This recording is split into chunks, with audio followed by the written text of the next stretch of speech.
devotion so far is leading up to this conclusion, okay?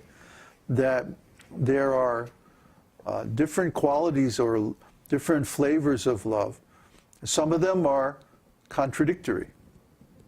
They tend to separate us from the object of our love. And some are non-contradictory. They tend to bring us closer. The Sanskrit terminology is actually much more elegant and simple. But these English words are good enough for understanding. So the only kind of ecstatic love that can actually bring us into complete harmony with Krishna is non-selfish, selfless, where there's no contradictory symptoms. And this is called sthāyi bhava. Sthāyi bhava means pure, selfless, devotional love, or ecstatic love, in one of these 5 flavors: neutrality, servitude, fraternity, parenthood, or conjugal love. And this is the primary mood, the root of every jiva soul ecstatic love for Krishna. Everyone has this ecstatic love. Everyone has a primary relationship with Krishna in one of these 5 moods. Then there may be other qualities which we have already gone over, all the different vyabhichari bhavas, sattvika bhavas, sanchari bhavas, vibhavas, and so on, anubhavas, and all these other bhavas that are like decorations on the principal bhava. Or as he said, it stays like a king. The king of all these sentiments, or to put it another way, the root of all these different sentiments, is the permanent feature of a devotee's ecstatic love, and one of these 5 moods. So now he's going to discuss these 5 moods. Neutrality. Neutrality can be further subdivided into general, transparent, and peaceful. An attraction for Krishna by the people in general, or by children, cannot take any specific or satisfactory position. It can be manifest sometimes in trembling of the body and changing of the color of the eyes, although there is no symptom of any particular affection. One old man was told by a young man, "See how this child, only 3 years old, is so jubilant. Simply by seeing Krishna, he is running so swiftly, making a tumultuous sound. Just see." This is an instance of neutral ecstatic love in the heart of a child, without any specific subdivision. Due to the different types of attraction for Krishna, there are different varieties of devotees. Their symptoms are manifested transparently, just like jewels. It is said that a great devotee Brahmana would sometimes address the Supreme Personality of Godhead as Master, and sometimes joke with the Lord using different kinds of familiar words. Sometimes he would protect the Lord with a filial affection. Sometimes he would cry out to the Lord, addressing the Lord as his beloved, and sometimes he would meditate on the Lord as the Supersoul. This means that the Brahmana expressed his ecstatic loving symptoms in different ways at different times, but in each instance, because of ecstatic love, the Brahmana merged himself in the ocean of happiness and became situated in pure love.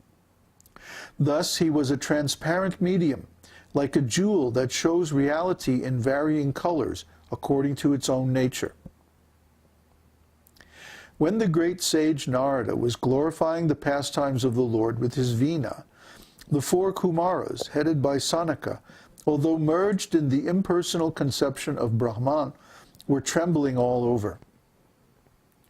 Another devotee once exclaimed, "Although I can achieve liberation simply by serving the devotees, my mind is still very much anxious to see the Supreme Personality of Godhead, whose bodily complexion is just like a dark cloud.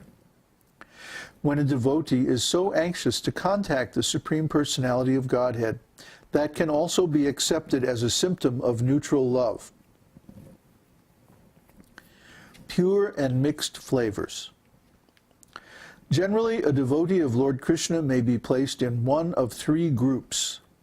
One group consists of those who are completely dependent on the merciful affection of the Supreme Personality of Godhead.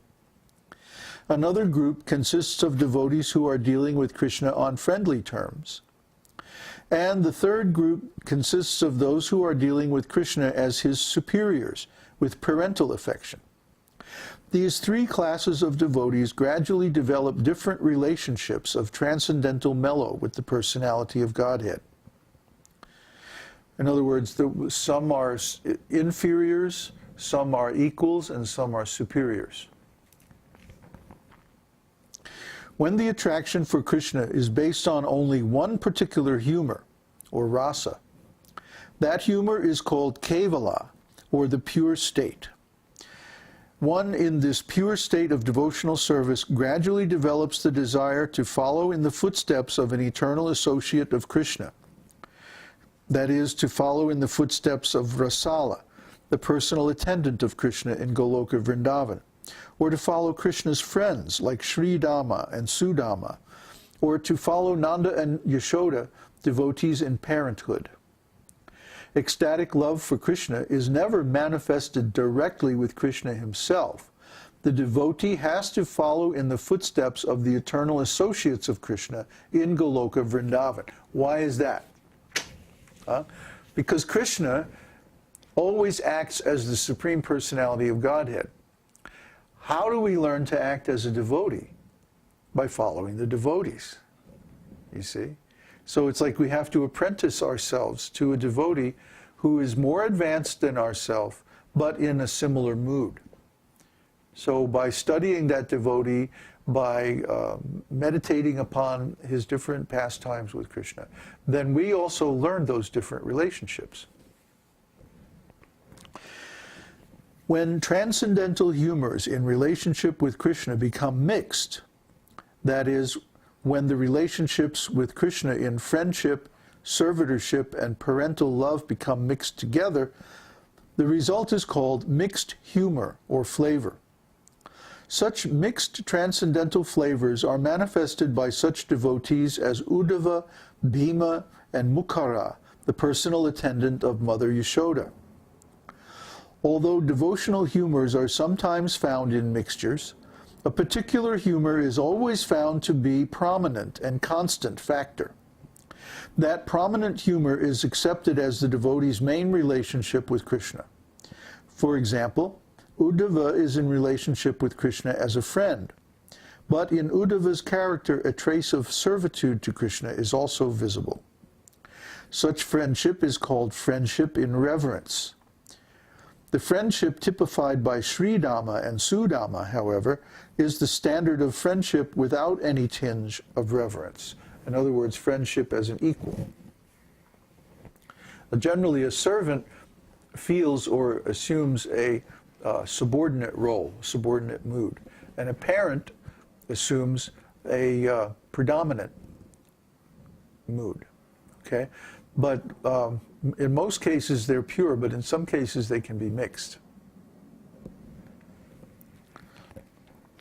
Subordinate ecstatic love. The devotees who always think of Krishna as superior are in subordinate ecstatic love. To such a devotee, the concept of inferiority to the Lord is very prominent, and he rarely takes interest in any other kind of transcendental loving humor with the Lord.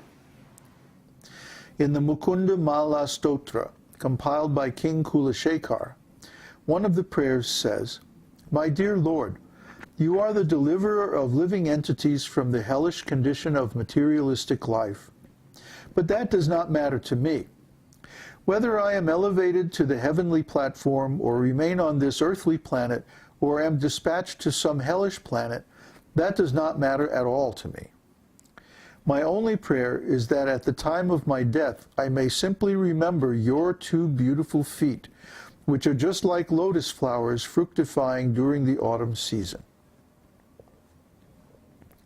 So this is an example of subordinate ecstatic love. Actually, of course, anybody who remembers Krishna's feet at the time of death is going to the spiritual world. So in other words, the devotee doesn't care about their material destination because they don't have any material destination. Their destination is the spiritual world because of always thinking about Krishna.